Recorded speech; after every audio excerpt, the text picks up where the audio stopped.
Welcome to another video from floatingcottoncandy.com. While we're mostly known for using the Robo JetFloss vertical cotton candy machines, by vertical we mean ejecting the candy straight up into the air where we can spool it onto sticks, straws, and cones, in this video I'm going to talk about traditional cotton candy production and contrast two machines. One, the new entry to the United States from Robolabs, same manufacturer as the Robo JetFloss, and it is called the Monster. I'm going to compare it with a typically priced, about the same dollar value, traditional gold medal Super Floss Max machine, just to illustrate some of the differences between the two and the capabilities of the Robolabs Monster. This is not going to cover how to use the machine as much as just to introduce it and point out a couple of the differences. I will make a couple other videos about bagging cotton candy, as that is certainly a big part of the industry.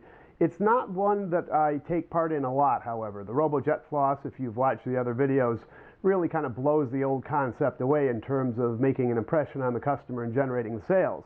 That said, however, there are times where bagging candy makes sense, not necessarily as a replacement for floating cotton candy, but instead as an additional benefit and additional revenue source. The most common scenario is where you're working an event where you're so busy and the lines are so long that you can't make cotton candy fast enough. That might sound like an odd bragging statement, but that actually happens quite a bit with the Robo JetFloss. If you're in a very busy environment, it attracts such a crowd. People that ordinarily wouldn't buy cotton candy want to try it. And once they try it, they tend to like it because it makes a lighter, fluffier product that most people preferred as well.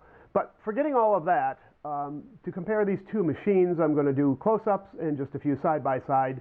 And then later I will do a demonstration of just how fast the Monster, appropriately named Monster, makes cotton candy. The difference between the Monster and the Super Floss Max from Gold Medal and the Monster from Robolabs, you can sort of get an idea of why it's called the Monster. It's a much larger machine. They're both priced almost identically. The primary differences to point out is that the Monster actually has a voltage gauge that will let you know exactly what your voltage setting is, as opposed to just a dial that gives you, a red line and more and less. There's nothing wrong with the way the Gold Medal operates, but when you get tuned into your environment and you know for the temperature and humidity you're in, you get the setting just right. With the Monster, the nice thing is you can remember what that voltage setting was and then always return to it in the future. Another difference in the construction is that the Gold Medal has sort of a floating head on two springs with lockdowns on the side, and the way that this whole head rotates and floats at the same time works quite well. The Monster takes a different approach. It follows the Robo JetFloss model by having a completely raised platform or chassis that has four corner springs. This allows it to handle higher speeds and greater floss volume, because with four springs you have a better ability to stabilize on all four corners than just the floating two springs for the Gold Medal. Now, I'm not criticizing the Gold Medal here. It doesn't produce as much, it doesn't spin as fast, so the system that it's using is just fine. But the reason the Monster has a floating chassis is because it gives these extra capabilities. And one of them you may notice is the size of the floss head is substantially larger on the Monster. It will not only hold more sugar, but this gives you a greater surface area for producing more sugar. Obviously, as the size of the head grows, so does the surface area, more heating, more floss. The other differences in the construction that are obvious anyway is that the Monster has a full metal head with a metal top plate, and the Gold Medal is working with some sort of a plastic polymer.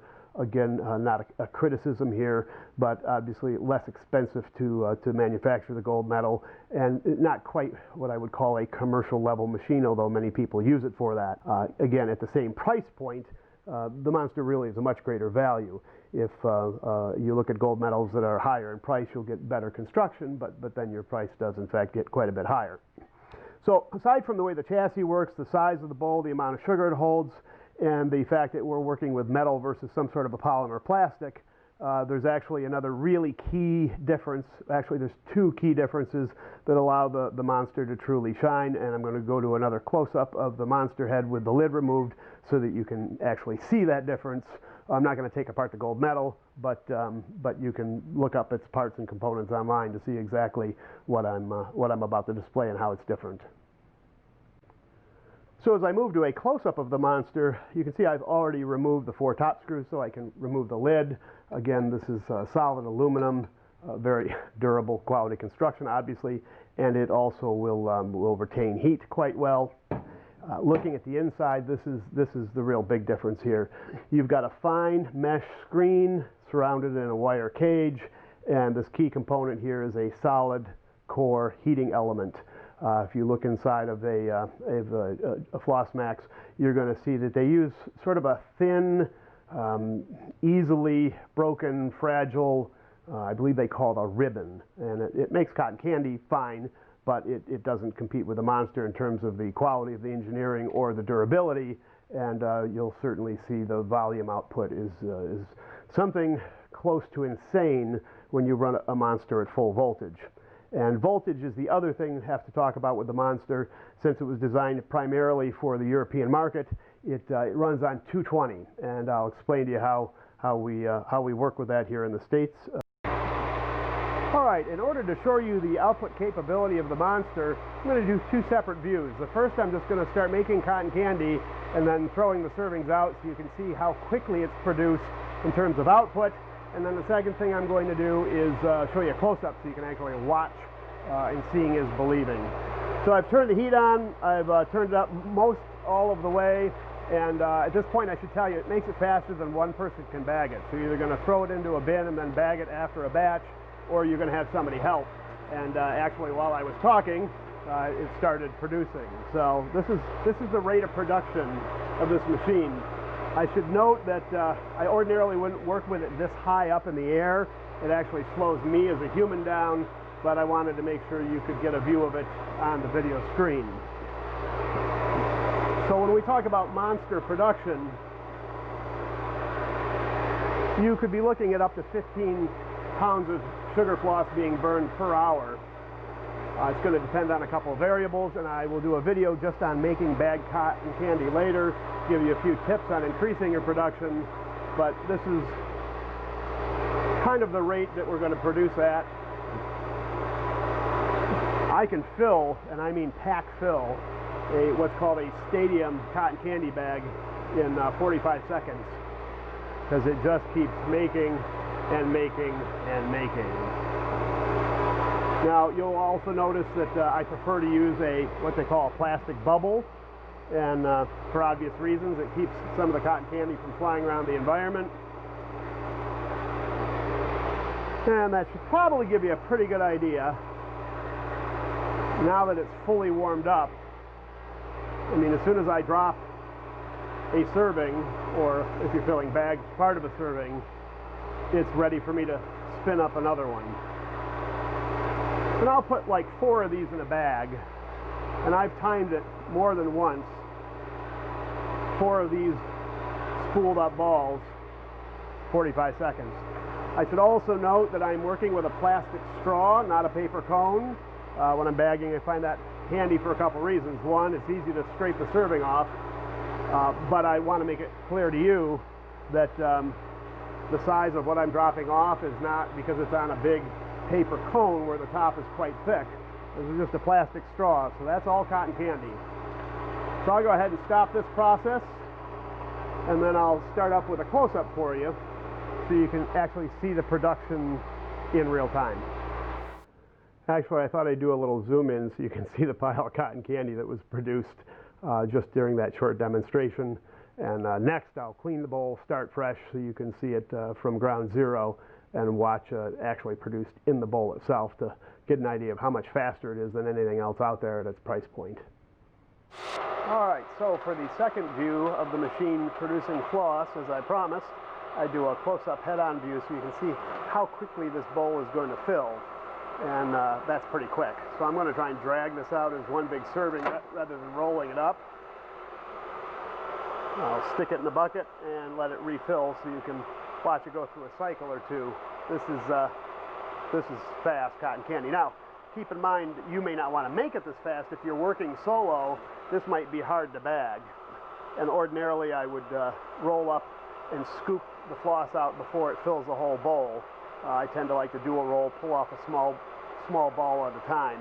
But just to give you an idea of the volume, if you're going to run it this fast, you're either going to put all the cotton candy into a bin and then bag it when your bowl is done, or what I often do is have a second person, and so I'll pull off a scoop, hand it to them, and I'll go back to making the next scoop.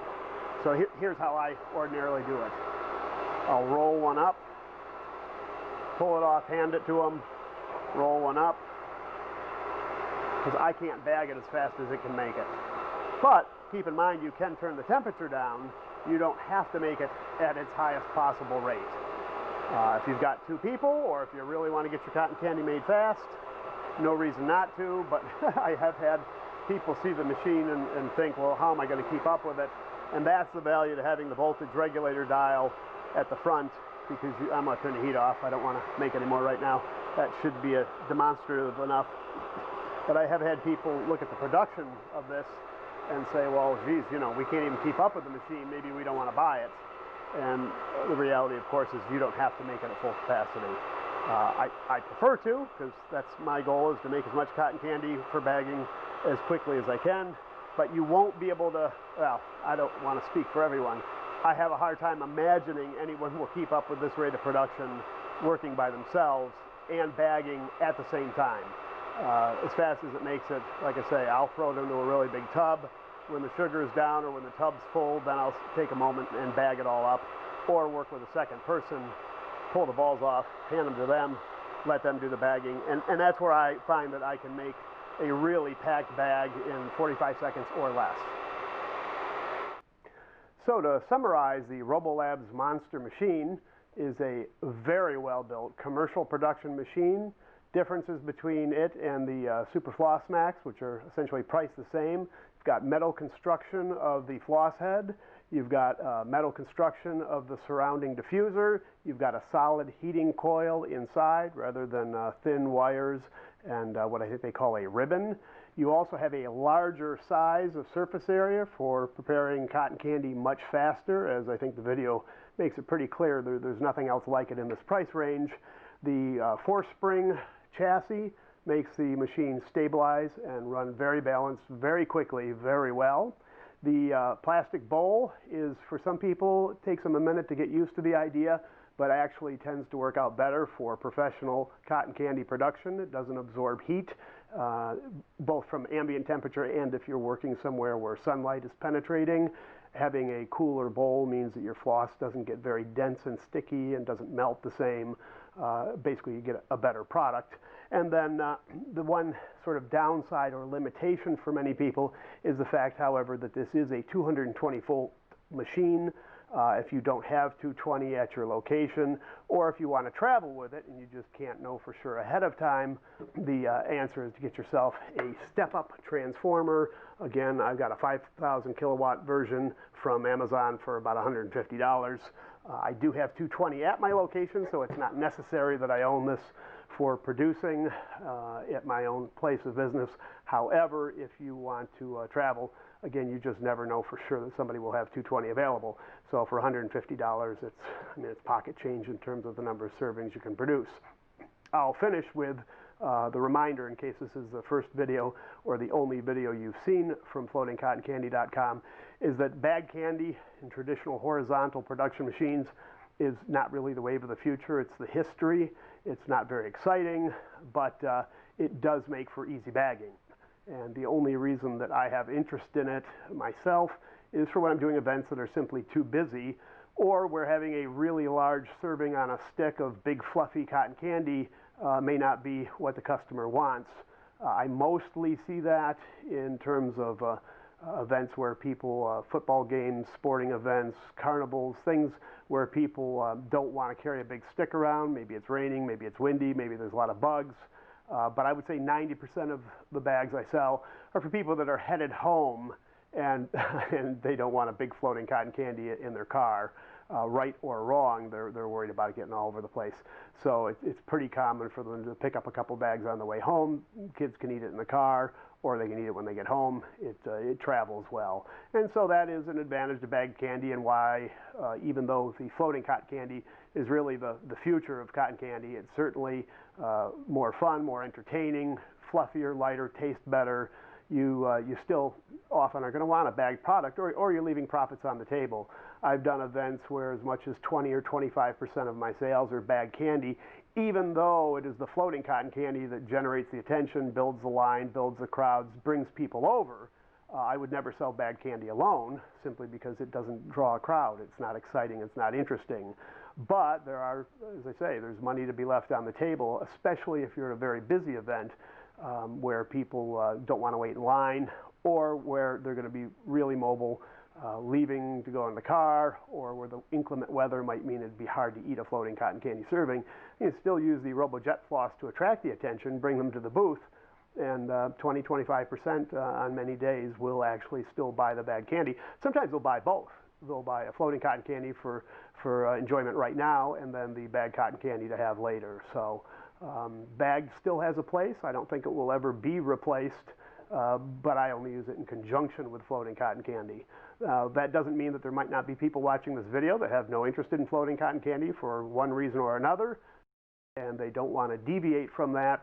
As interesting as the Robo JetFloss is, it just doesn't fit their business model.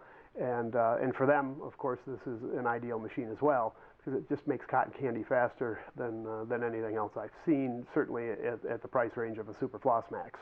So that is the summary of the new entry to the U.S. market from Robolabs, makers of the Robo JetFloss. It's a traditional horizontal machine, and it is called the Monster. If you've watched the whole video, you know exactly why. Thanks for watching another video from floatingcottoncandy.com. Visit the website. If you are seriously interested in cotton candy, fill out a form and ask for the Robo Jet Boss Success Guide, where I share more videos, tips, sources for supplies, and just a lot of wisdom about cotton candy. Thank you very much.